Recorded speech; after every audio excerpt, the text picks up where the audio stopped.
हरिः ओम स्वस्ति श्री गणेशाय नमः। ओम नमो भगवते वासुदेवाय। ओम नमः शिवाय। देवी प्रपन्नार्ति हरे प्रसीद प्रसीद मातर जगतोऽखिलस्य। प्रसीद विश्वेश्वरि पाहि विश्वं। त्वमीश्वरी देवी चराचरस्य। नारायणं नमस्कृत्य नरं चैव नरोत्तमं। देवीं सरस्वतीं व्यासं ततो जयमुदीरयेत्।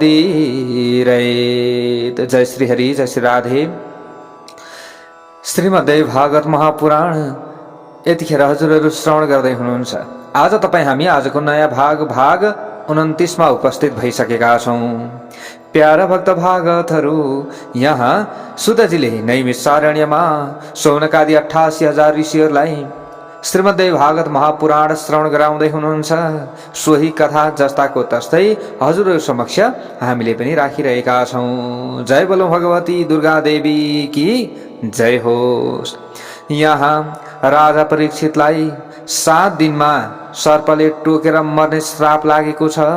उता राजा परीक्षितले जसरी भए पनि आफ्नो रक्षा गर्नका लागि मन्त्रीहरूलाई अराउनु भएको छ र 7 तले भवन बनाएर त्यो भवनको माथिबाट जहाँ हावा पनि नआउने स्थान त्यस्तो बनाएर त्यो माथिको तलामा राजा परीक्षित बस्नु भएको छ। यता तक्षक नाग डस्नका लागि आउँदै थिए। कश्यप ऋषिसँग भेट भयो। कश्यप ऋषिले बचाउँछु भनेर त्यो आफूले चाहिँ प्रयोग गरेर पनि देखाइदिनु भयो। त्यस पछाडि तक्षक नाग दुखी भएका छन्। होइन, अब कसरी चाहिँ डस्न सकिन्छ त राजालाई? अब ब्राह्मणको श्राप छ, यसलाई त पुरा गर्नु पर्यो। यदि भएन भने त वेद पनि मिथ्या हुन्छ, भनेका कुराहरू पनि मिथ्या हुन्छन्। त्यसै कारणले गर्दा अब राजाको मृत्यु कसरी हुन्छ? कसरी जाने त? वरिपरि हात्तीको घेरा छ, सैनिकहरूको घेरा छ, भित्र प्रवेश गर्न कसैको पनि अहिले त्यो शक्ति छैन, सामर्थ्य छैन। अब मैले कसरी भित्र प्रवेश गर्ने? तक्षक नागले यो सोचिरहेको छ। प्यारा भक्त भागवतहरू, मुनिको घाँटीमा मरेको सर्प राख्ने जस्तो ठूलो पाप यी राजाले गरेका छन्। समाधिमा जुटेका मुनिलाई अवश्य नै वेदना भयो होला। त्यो समयमा हो त्यसबाट छुट्टै पाप यी राजाले आर्जन गरेका छन्। त्यसमाथि मुनिका छोराले घोर श्राप दिएका छन्। यसबाट निश्चित हुन्छ कि राजाको मृत्यु नजिकै छ। यसबेला राजा परीक्षितको नजिकमा कुनै दूरदर्शी तपस्वी ब्राह्मण पक्कै पनि छैनन् होला। यदि भएको भए तिनले मृत्यु अनिवार्य छ भन्ने कुरा बताउने थिए। को न कोपी ब्राह्मण पार्श्वे य एनम प्रतिबोधयेत्। यसरी मनमा नै विचार गरेर तक्षक नागले आफ्नो नजिकमा रहेका अरू उत्तम नागहरू पनि थिए। ती उत्तम नागहरूलाई तपस्वी ब्राह्मणको भेष धारण गर्न लगाई राजाका नजिकमा पठाए। ल हेर्नुहोस्, अब उता कश्यपलाई पनि धन दिएर आफ्नो बाटो लगाइसकेका छन्। हेर्नुहोस् है तक्षकले, किनभने कश्यपले त म बचाउँछु भनेका थिए होइन, डसेपछि बचाइहाल्थे। त उता कश्यपलाई फर्काए यिनले। अब यता अन्य नागहरूलाई ब्राह्मणको भेष धारण गरेर पठाए। ती सबै नागहरू रूप बदलेर ब्राह्मण बनी राजालाई टक्र्याउनका लागि फलफुल हातमा लिएर राजा बसेको ठाउँमा जान तयार भए। तक्षक नागले पनि आफूलाई एउटा सानो किराको रूपमा परिणत गरायो र सानो किराको रूपमा परिणत गराई फलको बीचमा गएर लुक्ने काम गर्यो। कसले? तक्षकले। एकदम सानो भुसुनु सानो किरो जस्तो भनेर भित्र पसेछ। ल हेर्नुहोस् है फलभित्र।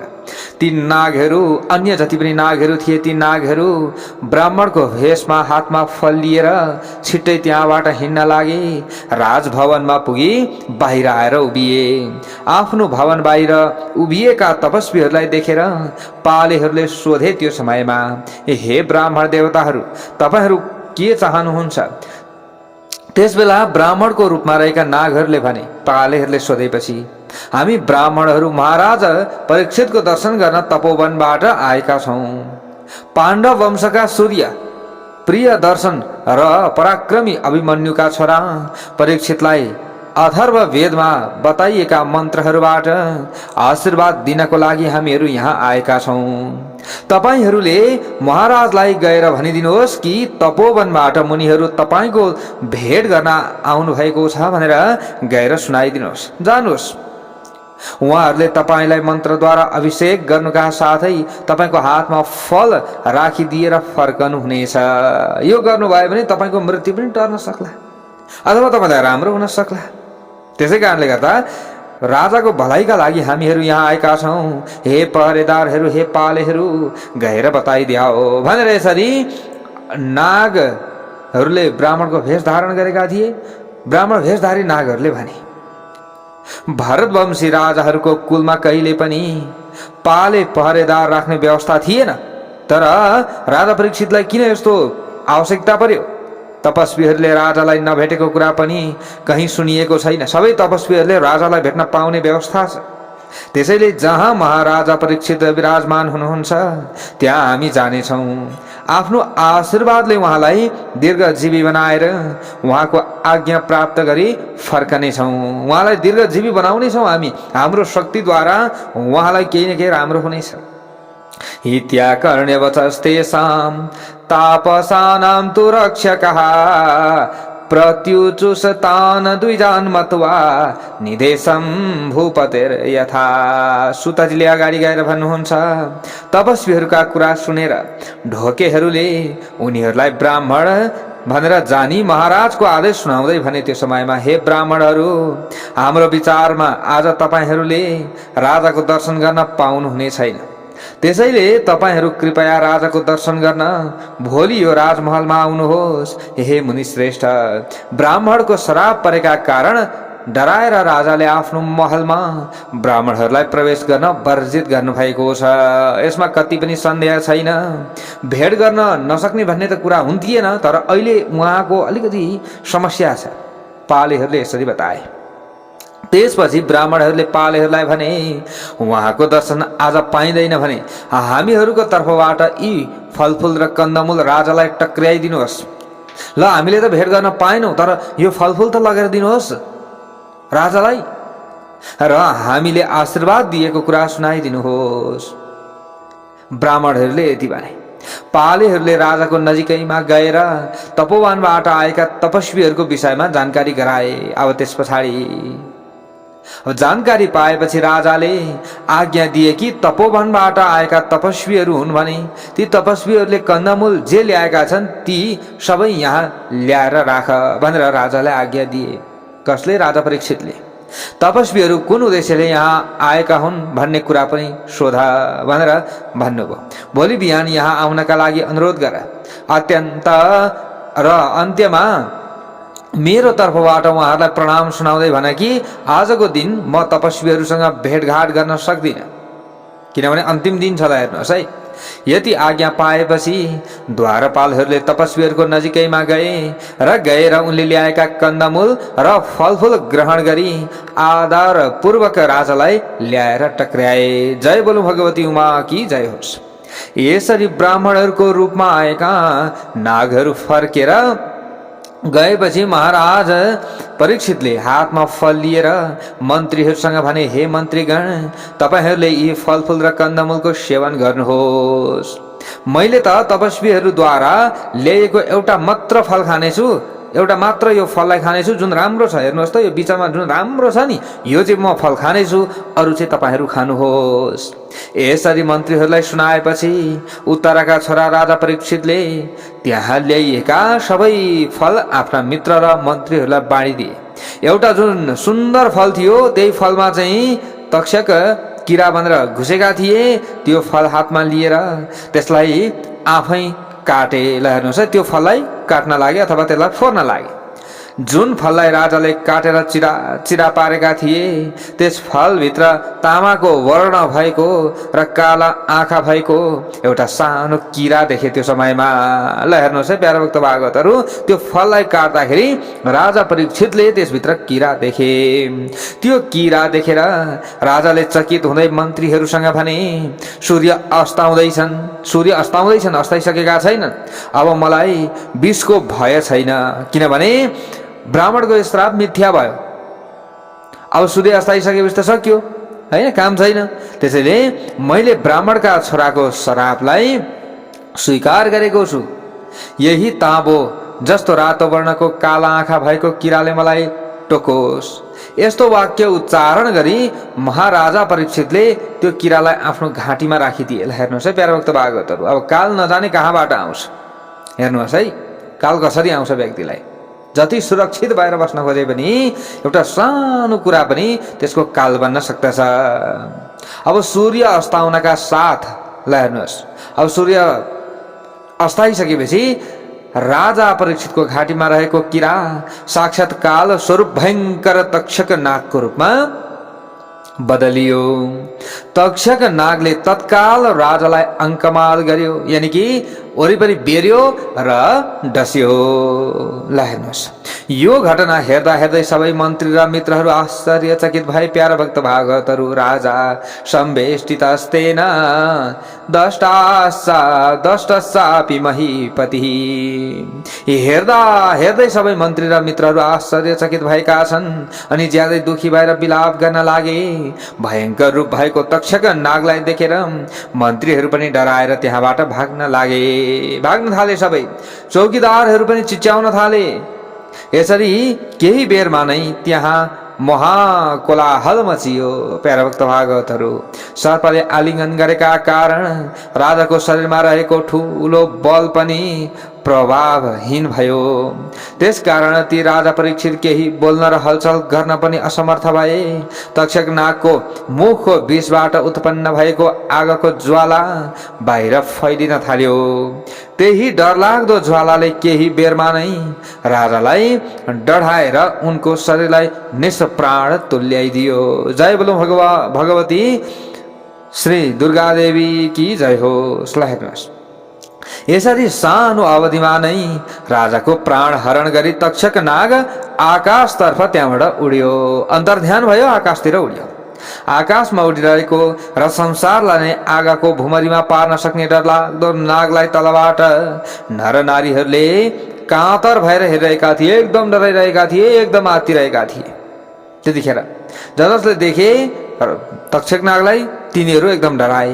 राजा परीक्षित पनि निष्प्राण भई आगोले डढेको ठुटो झैं पृथ्वीमा पल्टिन लागे। अब विष भरियो शरीरमा। ल हेर्नुहोस् है, सबै नर नारीहरू राजालाई मरेको जानेर घोर विलाप गर्न लागे। चुक्रु सुसजनाः सर्वे मृतं दृष्ट्वा नराधिपम्।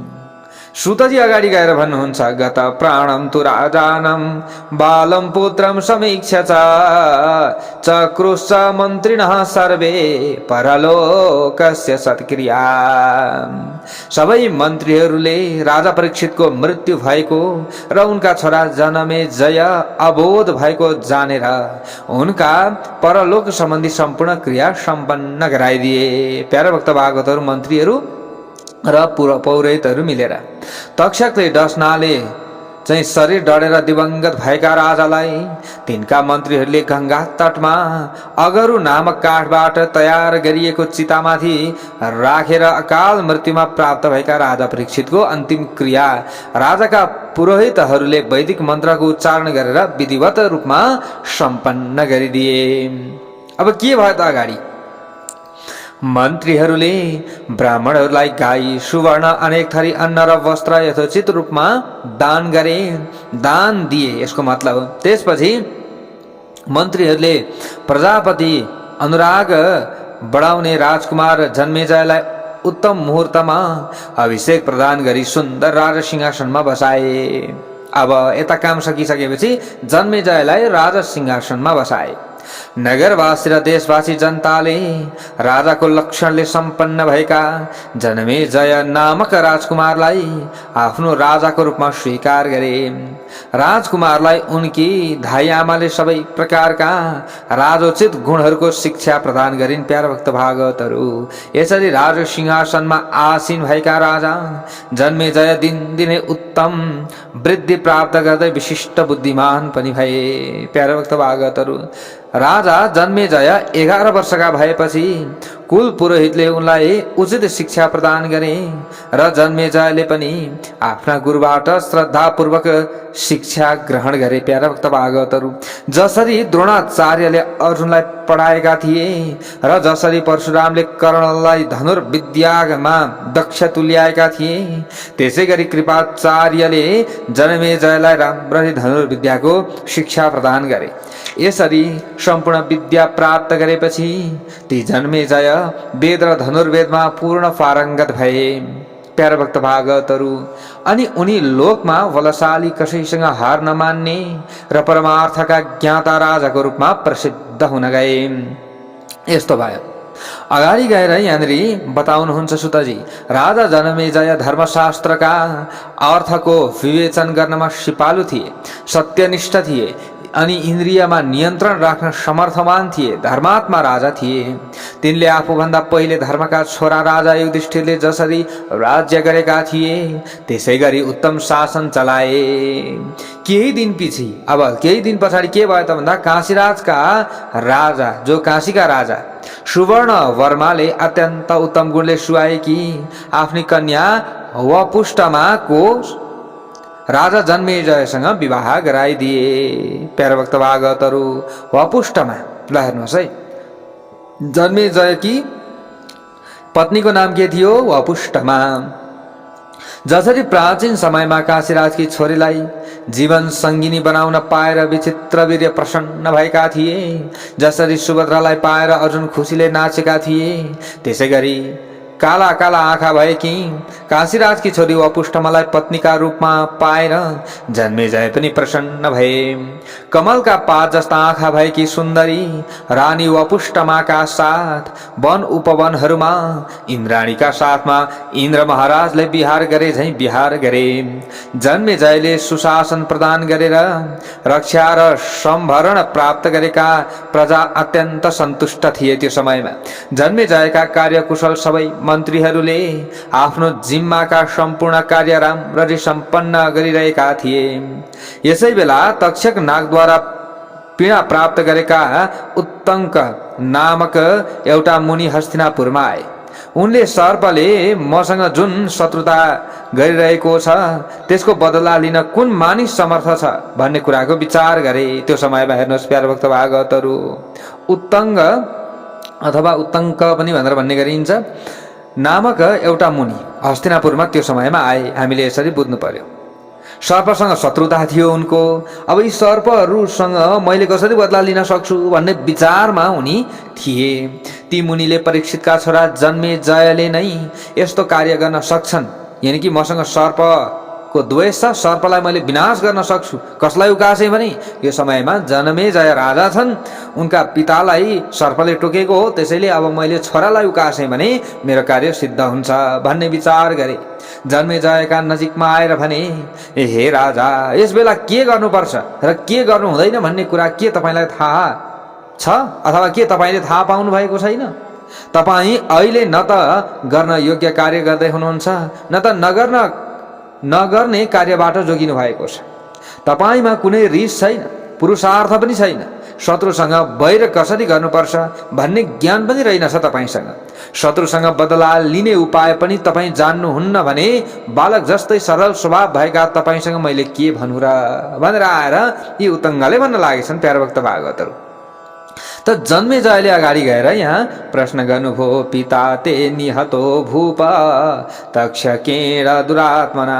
अब यहाँ उत्तङ्गले त तपाईँका पिता परीक्षितलाई दुष्ट आत्मा भएका तक्षक नागले डसेर मारेको थियो भनेर यहाँनिर भन्छन् अहिले अगाडि गएर। तर जन्मेजयले यहाँ प्रश्न गर्नुभयो, हे ब्राह्मण देवता, मैले कुन शत्रुताको विषयमा थाहा पाइनँ र त्यसको प्रतिकार गर्न सकिनँ भन्ने कुरा मलाई बताउनुहोस्। मैले कुन कुरालाई प्रतिकार गर्न सकिनँ, को शत्रुलाई, जसबाट म त्यो कर्म गर्न सकौँ भनेपछि उत्तङ्कले भनेका थिए, तपाईँका पितालाई सर्पले तक्षकले डसेर मारेका थिए, यो तपाईँलाई थाहा छैन? तक्षक नागले तपाईँको पितासँग कस्तो व्यवहार गर्यो, यो कुरा तपाईँले मन्त्रीहरूलाई बोलाएर बुझ्नुहोस् त। पहिले तपाईँ त सानै हुनुहुन्थ्यो, थाहा पाउनु भएन होला, मन्त्रीहरूलाई सोध्नुहोस्, आफ्नो पिताको मृत्युको विषयमा राम्ररी जानकारी लिनुहोस् भनेर उत्तङ्कले उकासे। अब ल हेर्नुहोस् है जन्मेजयलाई। त यहाँनिर अब के भयो त भन्दा, उत्तङ्क ऋषिको कुरा सुनेर राजाले मन्त्रीहरूसँग सोधे। मन्त्रीहरूले पनि ब्राह्मणको श्राप परि एउटा सर्पले तपाईँको पितालाई डसेको हो, त्यसै डसाइबाट उहाँ दिवंगत हुनुभयो भन्ने कुरा बताइदिए। अब यहाँभन्दा अरू के चाहियो? जन्मेजयले भने त्यो समयमा, हे महाभाग, मेरा पिता राजा परीक्षितको मृत्युको कारण त मुनिले दिएको श्राप पो रहेछ। अब मलाई भन्नुहोस् कि यसमा तक्षक नागको के दोष छ? के छ दोष? अब यसरी सोध्नुभयो जन्मेजयले। अब मेरा पिताजीको मृत्युको कारण त ब्राह्मणले दिएको श्राप हो, तर सर्पसँग के को द्वेष भनेर भनेपछि अब उत्तङ्कले भन्न लागे, तक्षकेण धनम दत्वा कश्यपः स निवारितः। तक्षकले कश्यप नामक ब्राह्मणलाई धन दिएर आफ्नो अनुकूल बनाई तपाईँको पिताको समीपमा गई उपचार गर्ने काममा अवरोध पुर्याएको थियो।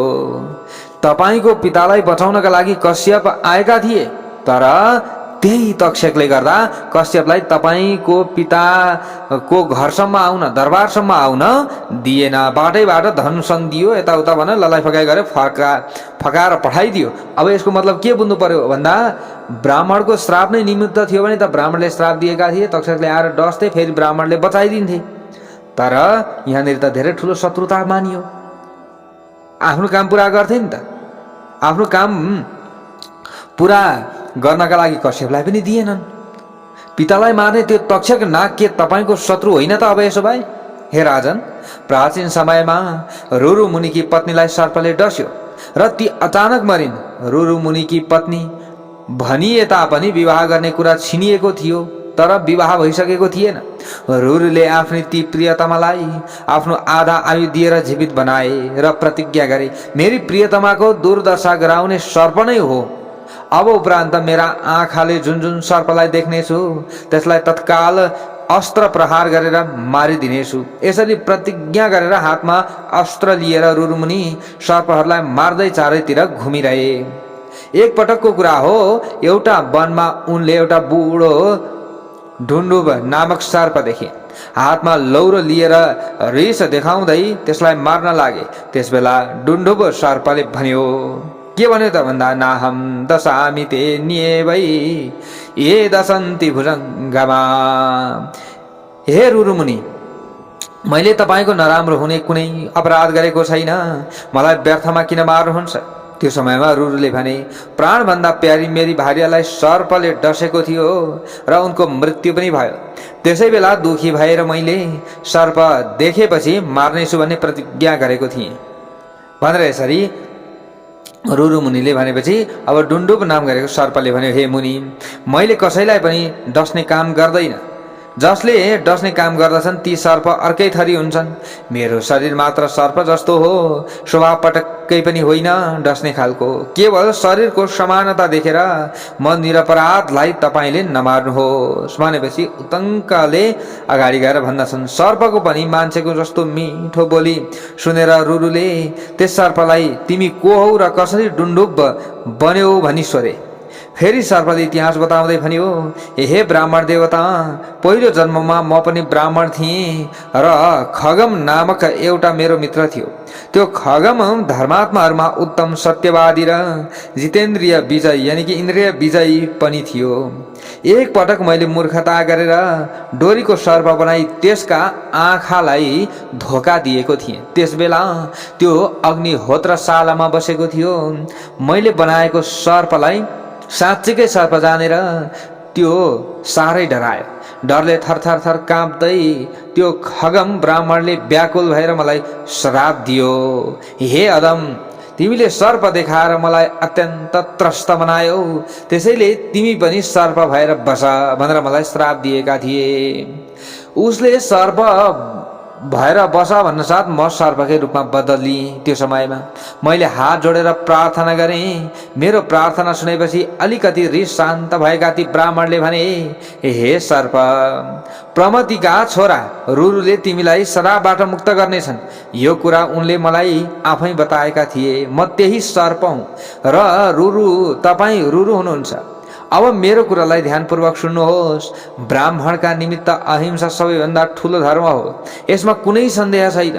त्यसैले विद्वान ब्राह्मणले सर्वत्र दया दृष्टि राख्नु पर्दछ। हे ब्राह्मण देवता, यज्ञमा बाहेक अन्यत्र कतै पनि हिंसालाई पाप मानिएको छ। त्यो यज्ञमा गरिएको हिंसा समान पवित्र अरू केही पनि हुँदैन, यसरी बताइएको छ। अगाडि गएर उत्तङ्कले भन्नुभयो, रुरुको कृपाले त्यो सर्प योनिबाट मुक्त भयो। त्यस पछाडि यसरी ब्राह्मणको श्रापलाई अन्त्य गरेपछि रुरुले पनि हिंसा छाडिदिए। प्यारो भक्त भागवतहरू, र आफ्नी मरेकी प्रियसीलाई आयु दिएर फेरि जीवित गराए अनि तिनका साथमा विवाह पनि गरे। जय बोलो भगवती दुर्गा की जय होस्। अगाडि गएर भन्नुहुन्छ, हे राजन, ती मुनिले शत्रुताको सम्झना गर्दै सबै सर्पहरूको संहार गरेका थिए। हे जन्मेजय, तपाईँ त आफ्ना पिताको घाँटीमा सर्प राख्ने प्रजापति ऋषिका पुत्रले दिएको श्रापलाई बिर्सेर, आफ्नो पितालाई डस्ने तक्षक सर्पले गरेको अपराध पनि बिर्सेर रिस नभइकन सामान्य अवस्थामा बस्नुहुन्छ।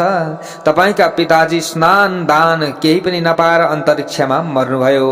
हे राजन, तपाईका पिताको वध गर्ने सर्पजातिलाई समाप्त पारेर पिताको उद्धार गर्नुहोस्, नभए पिताको उद्धार हुन सक्दैन। जुन पुत्रले पिताका शत्रुहरूसँग बदला लिँदैन, त्यो पुत्र जिउँदै मरेछ र हुन्छ भनेर बताइएको छ। प्यारा भक्त भागवतहरू, हे राजा, जबसम्म तपाईले सर्पहरूको नाश गर्नु हुँदैन तबसम्म तपाईका पिता परीक्षितको कुनै पनि दुर्गति यानि सुगति हुँदैन। जबसम्म तपाईले सर्पहरूको विनाश गर्नुहुन्न तपाईको पिताको सुगति नै हुँदैन, दुर्गति नै हुनेछ। हे महाराज, तपाईले शक्तिको यज्ञ गर्ने निहुमा आफ्ना पिताका शत्रुहरूको शत्रुतालाई ख्याल गर्दै सर्प सत्र नामक यज्ञ गर्नुहोस्। यो यज्ञ गर्नुहोस् र सर्पलाई नाश गर्ने काम गर्नुहोस्। ता प्रकारले प्यारा भक्त भागवतहरू, अब यहाँनेरि उत्तङ्कले उकासिरहेका छन् जन्मेजयलाई। प्यारा भक्त भागवतहरू, उत्तङ्क मुनिका यी कुरा सुनेर राजा जन्मेजय अत्यन्त दुखी भए र उनका आँखाबाट आँसुका धारा बग्न लागे। प्यारा भक्त भागवतहरू, ओहो, मेरा पिताजीको मृत्यु यसरी पो भएको रहेछ। तिनले मनै भने, जसका पिता सर्पद्वारा डसिएर दुर्गतिमा प्राप्त भएका छन् त्यो आफूलाई राजा मान्ने म दुर्मतिलाई धिक्कार छ। मैले आजदेखि नै यज्ञ आरम्भ गरेर संविधाद्वारा बलेको आगोमा सर्पहरूलाई आहुति दिएर पिताको मृत्युको बदला लिनेछु। त्यसपछि राजा जन्मेजयले सबै मन्त्रीहरूलाई बोलाएर भने, यो निश्चय गरेर आफ्ना मन्त्रीहरूलाई बोलाए र भन्न लागे, हे मन्त्रीहरू, गङ्गाको तटमा उत्तम ब्राह्मणहरू बोलाए तिनीहरूबाट नै जमिनको नापो लिएर तपाईहरूले यज्ञमा आवश्यक हुने सामग्रीको सञ्चय गर्नुहोस्। हे बुद्धिमान मन्त्रीहरू, एउटा 100 खाँबा भएको सुन्दर मण्डप बनाउनुहोस्। 100 खाँबाको मण्डप बनाउनुहोस्। तपाईहरूले त्यस मण्डपमा यज्ञका निमित्त उपयोगी वेदी पनि तयार गर्नुहोस्। त्यस यज्ञको अङ्गका रूपमा विस्तार सहित हामीले सर्पयज्ञ गर्नु परेको छ। त्यस यज्ञका होता महामुनि उत्तङ्क हुनेछन् र तक्षक नाग त्यस यज्ञ पशुका रूपमा रहनेछन्। तपाईहरूले छिटै सबै कुरा जान्ने वेदमा पारङ्गत भएका ब्राह्मणहरूलाई बोलाउनुहोस्। शीघ्रमा हुयतां विप्रा सर्वज्ञा वेद पारगः। सुतजी अगाडि गएर भन्नुहुन्छ, मन्त्रीणस्तु तदा चक्रुर भूपवाक्यैर विचक्षणः।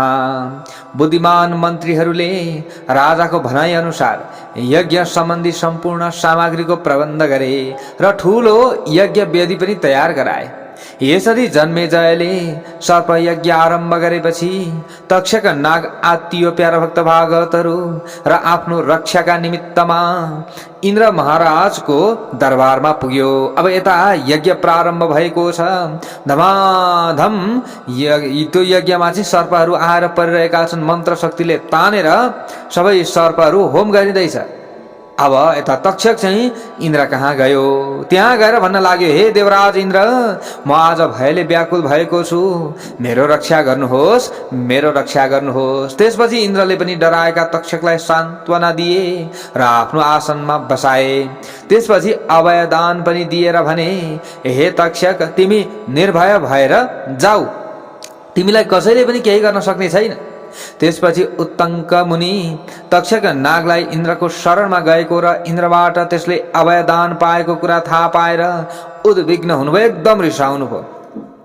अनि उनले वैदिक मन्त्रको उच्चारण गरी इन्द्र सहित तक्षक नागलाई यज्ञमा आउने किसिमले आह्वान गर्नुभयो। ल हेर्नुहोस् है, मलाई बचाउनुहोस्, मलाई बचाउनुहोस्, होइन भने अब म यो तपाईँको आसनमा बस्नेछु, यो आसनलाई घेरेर म बस्नेछु, कि मलाई बचाउनु पर्यो, होइन भने तपाईँ पनि हवन हुनु पर्यो भनेर अब इन्द्रको आसनलाई बेरेर तक्षक नाग गएर बसिदियो।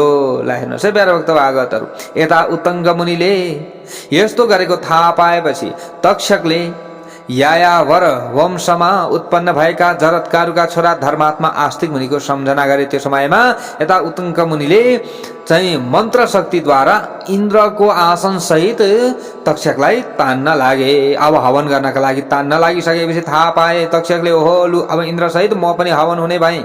इन्द्र पनि डराए त्यो समयमा, ओहो यो तक्षकले गर्दा आज म कहाँ आएर फसेँ। ल हेर्नुहोस् है, सम्झना गरे तुरन्त जरत्कारुका छोरा आस्तिक मुनिको। त्यसपछि ती मुनि बालक आस्तिक जन्मेजयको यज्ञमा आए। फेरि अब जब स्मरण भयो, स्मरण हुने बित्तिकै त्यहाँ आइपुगे। उनले जन्मेजयको प्रशंसा गरे। प्यारा भक्त भागवतहरू, राजा जन्मेजयले पनि आफ्नो यज्ञमा आएका ब्राह्मण कुमार ठुला पण्डित भएको जानेर पूजा गरे। पूजा गरेपछि राजाले ती ब्राह्मणलाई भने, हजुर के कति कामले पाल्नुभयो, हजुरलाई कुन वस्तुको आवश्यक छ। त्यसबेला आस्तिकले भने, प्यारा भक्त भागवतहरू, हे भाग्यशाली राजा, सर्पलाई मार्न भनी आरम्भ गरिएको यो यज्ञ तुरुन्तै बन्द गर्नुहोस्। सत्यमा विश्वास गर्ने राजाले पटक पटक ती आस्तिक मुनिको प्रार्थना सुने। त्यसपछि मुनिको प्रार्थना अनुसार राजा जन्मेजयले सर्प यज्ञ बन्द गरिदिए। प्यारा भक्त भागवतहरू, जन्मेजयले बन्द गरिदिए। अब त्यतिखेर डस्ने सर्प एउटा थियो। आज यी निर्दोष सर्पहरूलाई पोलेर तपाईँले के पाउनुहुन्छ? यी निर्दोष सर्पहरूलाई हवन गरेर तपाईँले के पाउनुहुन्छ? यो त प्रकृति विरुद्ध हो। सर्प भएनन् भने यो त फेरि वातावरण शुद्ध पनि हुँदैन भनेर विभिन्न तरिकाले यसरी सम्झाइसकेपछि त्यस पछाडि अब यज्ञ बन्द भयो। यज्ञ बन्द गराइदिए जन्मेजयले। सत्यमा विश्वास गर्ने राजाले पटक पटक ती आस्तिक मुनिको प्रार्थना सुनेका थिए। प्यारा भक्त भागवतहरू, अब सर्प यज्ञ बन्द गरेपछि राजा जन्मेजयले वैशम्पायन मुनिको मुखारविन्दबाट सम्पूर्ण महाभारतको कथा पनि श्रवण गरे। जय बोलो भगवती उमा की जय होस्। महाभारतको कथा सुनेर पनि उनले शान्ति पाउन सकेनन्। त्यसबेला जन्मेजयले वेदव्यासलाई भने, मैले शान्ति कसरी पाउन सक्छु? मेरो मन अशान्तिको अग्निमा डढिरहेको छ। अब म के गरौँ? त्यो उपाय मलाई बताउनुहोस्। म अभागीका पिता र प्रतापी धनुधारी अर्जुनका नाति महाराजा परीक्षित अकाल मृत्युमा प्राप्त हुनुभएको छ। हे महाराज, युद्धमा हुने मृत्यु नै क्षत्रियहरूका लागि कल्याणकारक हुन्छ, त्यसले यश प्रदान गर्दछ। हे वेदव्यासजी, युद्ध भूमिमा अथवा आफ्नै घरमा विधिपूर्वक हुने मृत्यु उत्तम मृत्यु हो। तर मेरा पिताजीको त्यस्तो मृत्यु हुन सकेन। मेरा पिताजीले असहाय अवस्थामा अन्तरिक्षमा गएर मृत्युलाई वरण गर्नु पर्यो। हे सत्यवतीका छोरा वेदव्यासजी, तपाईले मेरा पिता परीक्षितले कसरी शान्ति पाउन सक्नुहुन्छ त्यो उपाय बताइदिनुहोस्। जुन उपायबाट दुर्गतिमा प्राप्त भएका मेरा पिताजीको सद्गति हुन्छ र उहाँ सरासर स्वर्गमा पुग्न सक्नुहुन्छ। यथा स्वर्गम व्रजेदासु पिता मे दुर्गतिम गतः। दुर्गतिमा परेका मेरा पिताको कसरी उद्धार हुन्छ? अथवा आफ्ना कुलमा कोही चाहिँ पूर्वजहरू दुर्गतिमा परेका छन्, पितृ भइसकेका छैनौँ, जो अब अहिलेको भाषामा त हामीले पितृदोष भन्छौँ, अथवा पितृ चाहिँ कहीँ अप्ठ्यारामा छन्, अथवा उनीहरूको उद्धार भएको छैन, पितृलोकमा पनि गएका छैनन्, प्रेतका रूपमा चाहिँ भड्किरहेका छन् यता र उता होइन, आफ्ना घर परिवारका सन्तानहरूलाई दुःख दिइरहेका छन्, समस्या छ भने अब के गर्नुपर्दछ त? आफ्ना पूर्वजहरूको अथवा पिताजीको सद्गतिका लागि। अब यावत प्रश्नहरू अब यसरी जन्मेजयले सोध्नु भएको छ। राजा जन्मेजयको कुरा सुनेर सत्यवतीका छोरा वेदव्यासले सभामा राजालाई सम्बोधन गर्दै भन्नुभयो, श्रीणु राजन प्रवक्ष्यामि पुराणं गुह्यमद्भुतं पुण्यं भागवतं नाम नानाख्यानयुतं शिवम। भन्नुभयो त्यो समयमा, हे महाराज सुन्नुहोस्, तपाईले म तपाईलाई एउटा पवित्र कल्याणकारक रहस्यमय अद्भुत एवं अनेक थरी कथाहरूले भरिएको श्रीमद् भागवत नामक महापुराणको कथा सुनाउनेछु। जुन कथा सुखदेव स्वामीलाई चाहिँ मैले पहिले पढाएको थिएँ, अथवा प्राचीन समयमा आफ्ना छोरा सुखदेवलाई मैले पढाएको थिएँ। हे महाराज, म आफूले बनाएको रहस्यमय पुराण तपाईलाई पनि सुनाउनेछु। यो कुरा सम्पूर्ण वेद र शास्त्रहरूको सारका रूपमा रहेको छ। जुन पुराण श्रवण गर्नाले सबैको कल्याण हुन्छ, अधोगतिमा परेका व्यक्तिहरूको उद्धार हुन्छ भनेर भनेसम्मका कथा प्रसङ्ग आजको यो प्रसङ्गबाट, यो अध्यायबाट भोलि यहाँबाट उताको कथा प्रसङ्ग श्रवण गर्नेछौँ। जय बोलौँ भगवती दुर्गा की जय हो।